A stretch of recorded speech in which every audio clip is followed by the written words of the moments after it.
In this video, we'll talk about the JavaScript. Let's see example what means JavaScript. In this example, when we move the mouse over the button, you can see the background of the button change. Also, if we type some number here, we click the button. 3 Wednesday, 4 Thursday, 6 Saturday. It's a weekend. If 1 again Monday. If 0 will be Sunday. So this example of JavaScript. So first we need to distinguish JavaScript from Java. Java is the advanced programming language, but JavaScript is the scripting language. It means JavaScript is a little easier than Java. JavaScript is a client-side language. We want to put a client. The other side is called a server. For example, you use your cell phone to get access to website of Mansfield.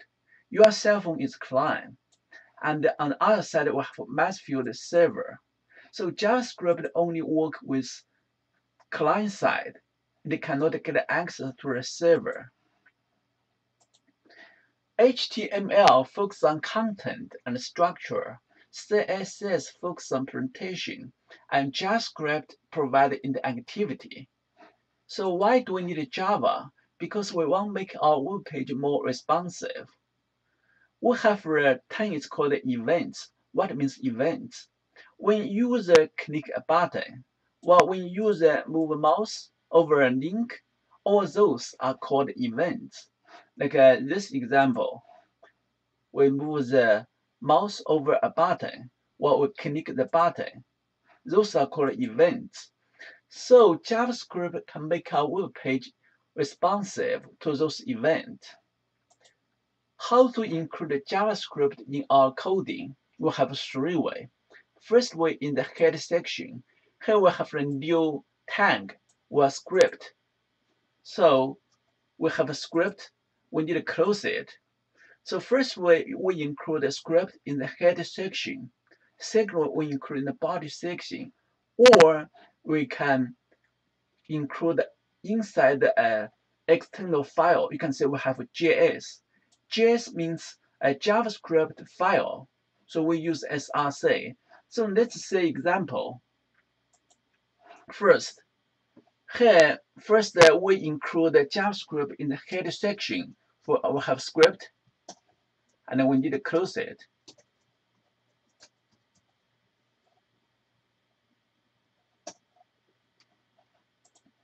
Then inside script, we have an alert.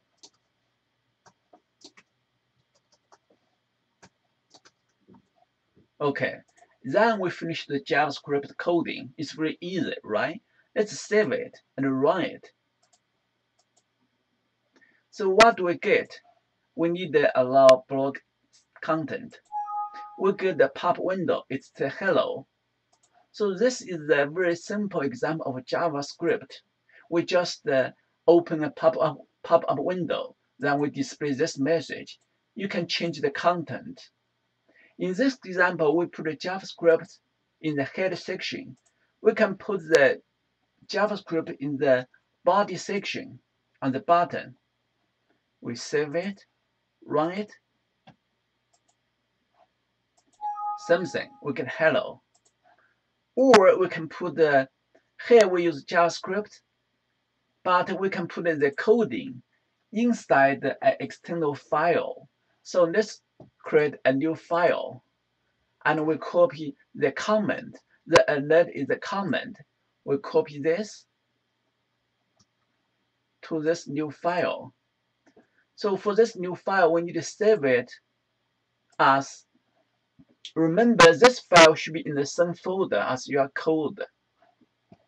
So here we need to choose the extension name. That should be JavaScript file, JS. Then I use the simple name and save it. So then in our coding, this is JavaScript code. This is our HTML code. We put here, we put the src equal to 1.js and save the code and run it. So we get the same thing.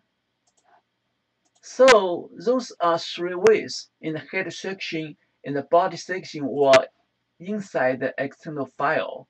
So usually we put it in the header section because it's easy to say we have a JavaScript file, JavaScript coding. We just introduce event. Actually, all websites are event-driven programming. What's that? Event-driven means if user, like say, user move the mouse or user click a button, then the system will make response. But if user do nothing and the system is waiting, so that is event-driven. So we have many common events. For example, unload. Unload means when we open a web page, we need to unload our HTML code.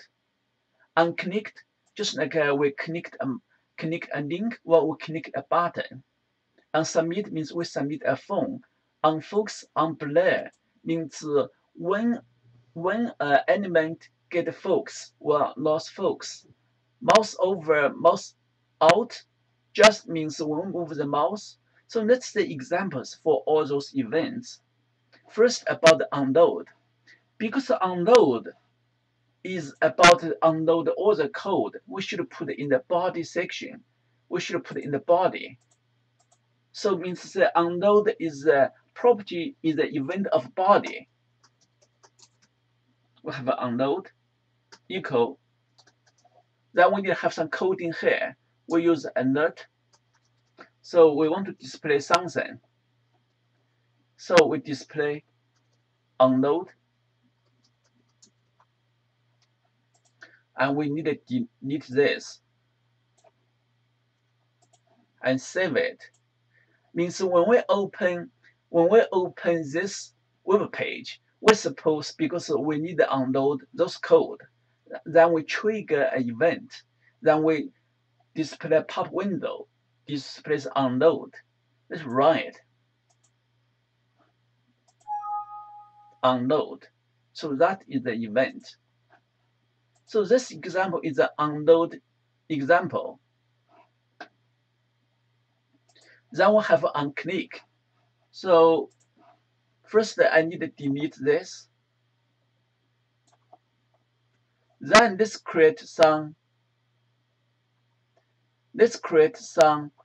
code, some link like anchor HIF equal to HTTP Mansfield. Then we'll have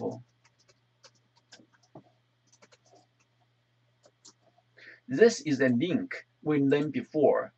So if we click the link, we will go to Mansfield. So it's snow, but it's say we go to Mansfield. So, but when we open the event about unclicked, means when we click this link, we can do the coding. So we can do something when user click the link.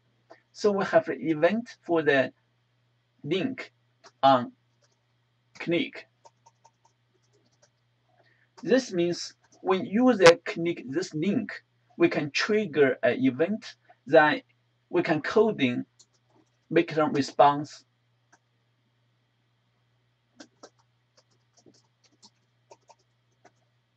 For example, we display some information like this.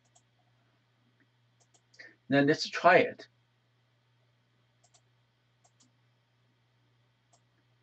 So when we click the link, we trigger an event. In that event, we code and say display a message, go to Mansfield. Then we go to Mansfield. So that example of unclicked for the link. Unsubmit is with a phone, means when we submit a phone. So first we need to create a phone. We need to close it. Remember, we can use button. Input type equal to submit. Then we'll have a name. Submit. The submit even is with a phone. Because we not submit a button, we need to submit a phone. So we need to put it in this location. Inside the phone, we'll have on submit equal to. So when user submit a phone, we can make some response. For example, we display some message, say, thank you.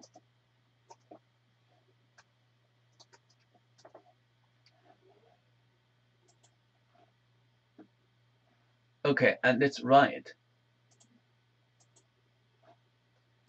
So here we have a button. The phone is invisible. When we click the button, we will submit a phone. Then we trigger that event. The event will display message to say thank you. So this will use when user provided some suggestions or comments, we display some message. So that is the on submit, on focus, on play. Let's see example for those two. So inside the phone, we have a different line. So we have a input type equal to text. It's a single line. It's a single line box.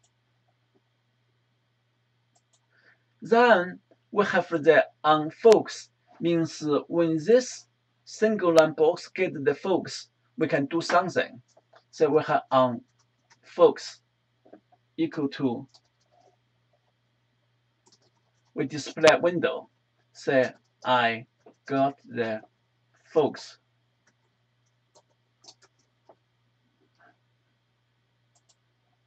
And let's try it. So what means get focus? Like say, if we want to type something first, we need to get the focus. For example, we clicked this single line box, we get the focus. So I get focus. Means when I click this box, you can say we get the focus. Can you say this? The circle. So we trigger an event. Then in that event, I display some coding, like say I got the focus. On blur means when we lost the focus with the same, but we change here. On blur, say I lost the focus. Means when we move the focus away. Try it. So when I click this box, I get the focus. But if we click here, we move the focus away. So we trigger an event. So that will display I lost the focus. Then we have on mouse over and on mouse out. Those are useful function or useful event. So you can say we have a button here. So if we, or we can use the single line box. So here we change the on mouse over.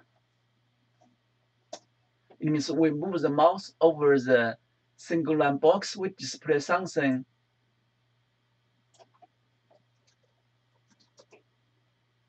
Mouse in. So let's try it. So when we move the mouse over the single line box, we trigger event mouse in. So again, let's do it again. Move the mouse over the single line, we trigger the event. The same thing, we use the mouse out. We just change here as out. And the mouse out. Save it.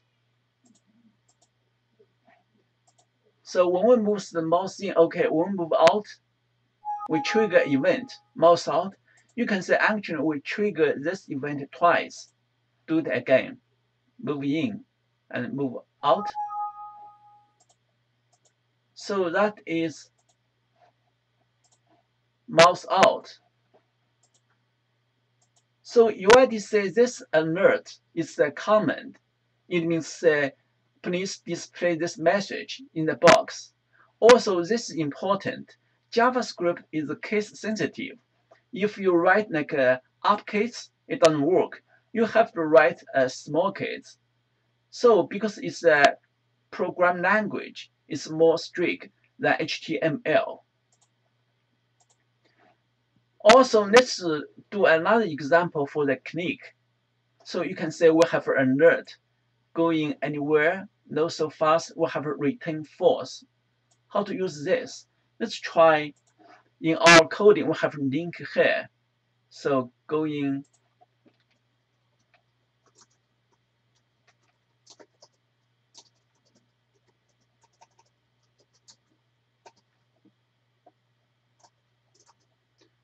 so first when user clicked the link, we display this message, and then we use return false.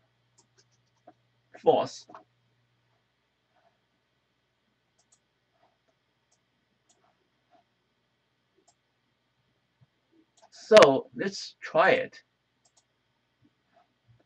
So we suppose when we click this link, we go to Mansfield. However, when we click it, we trigger an unclick event. We display this message, going anywhere, not so fast. If we click OK, actually we're not going Mansfield because here we use something is called return false. Means we don't allow user go to other web page. So that's an example for return false. So this is the first video about JavaScripting.